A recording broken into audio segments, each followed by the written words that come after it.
Il me semble qu'on a beaucoup parlé de la question de l'embauche comme assistante parlementaire, mais pas assez de la proximité entre cette amitié entre le millionnaire Ladré de la Charrière et Monsieur Fillon, alors que ça, pour le coup, ça me semble quelque chose qui est absolument indispensable à analyser. La proximité des milieux d'affaires avec les politiques, c'est pas anodin. Imagine-t-on dans le fond qu'un millionnaire devienne ami avec un homme politique de façon désintéressée? Et la réponse est évidemment non.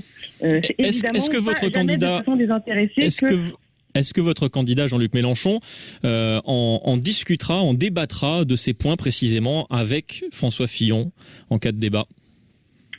Écoutez, ça, je pense que ça dépend un peu du format tel qu'il est proposé par les chaînes, mais il me semble évident que la question de l'éthique en politique doit absolument être sur la table. Et il ne faut pas se retrancher, pour être très clair, la présomption d'innocence qui doit absolument être défendue et que je défends absolument, notamment moi je suis avocate et je tiens à ce que les procédures les plus strictes soient appliquées lorsque nous entrons en voie de condamnation d'un quelconque citoyen, qu'il soit puissant ou qu'il soit faible.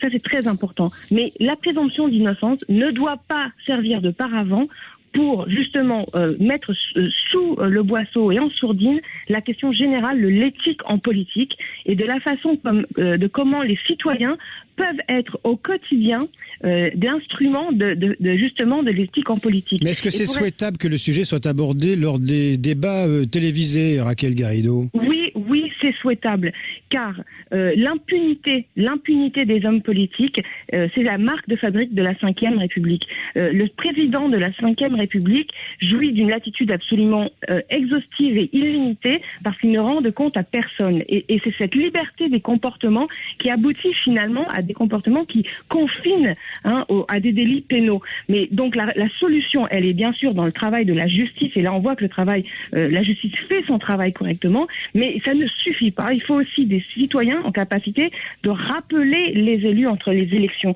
Et c'est pourquoi la proposition que nous faisons avec Jean-Luc Mélenchon d'un droit de révoquer les élus entre les élections, c'est la mesure phare pour rétablir de la responsabilité en politique aujourd'hui. C'est-à-dire, on ne peut pas laisser tout le travail à la justice. La justice ne peut pas tout faire pour la raison que tout ne relève pas du droit pénal. Merci le droit pénal ne résume pas à lui seul la question de l'éthique en politique. Par exemple, la proximité avec les milieux d'affaires, ça concerne aujourd'hui aussi Monsieur Macron. Il a reçu plusieurs centaines de milliers d'euros de prêts pour son appartement. Il faut qu'il puisse en répondre. On a entendu le propos, Raquel Garrido.